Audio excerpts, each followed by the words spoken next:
John, back when we were talking about changing strings, you talked about cleaning the fingerboard and the frets. What about cleaning the rest of the guitar?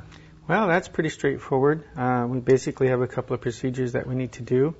One is we need to examine the guitar, make sure that everything's intact and where the problems are. You can see here this has a lot of dust on it, so we want to clean this up. You can use pretty much any commercial furniture polish works well. In this case, we have some Pledge, but you can buy guitar polish. Any of those things work well. On guitars with older finishes, it's probably better to apply the polish to the cloth and then wipe the guitar. I see. On guitars that are with a synthetic finish or a newer style finish, you can just actually apply a little bit of the polish on the guitar itself, and then take your soft cloth and just basically wipe it off, and the polish itself will pick up the dust and leave a nice sheen.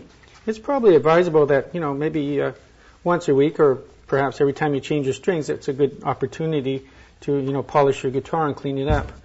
If you let it build up after a while, it sort of starts to burn into the finish, and then it's pretty hard to get it clean after that. So if you stay on top of it, you end up having a nice clean guitar that will serve you well.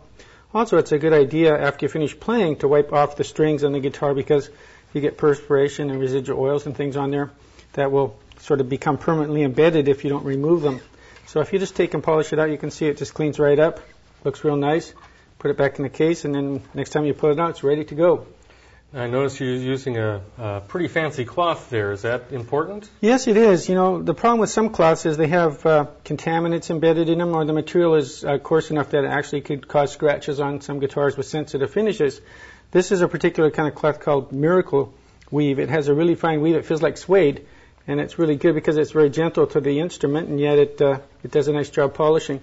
If you can't get any Miracle Weave type cloth, just go to a yard goods store and buy some cotton flannelette. Or you can buy guitar polishing cloths from guitar stores. Either one of those will work fine.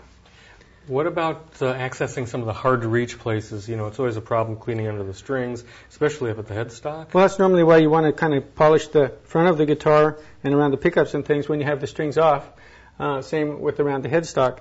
The back of the guitar and the rest of it's easy to get to. So when you're doing the work on the front, do it when the strings are off, and then once you put the strings back on, you can do the rest, after. I see.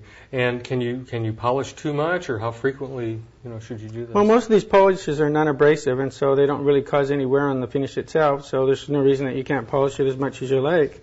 I usually just polish it whenever I see the need. That's great. Okay.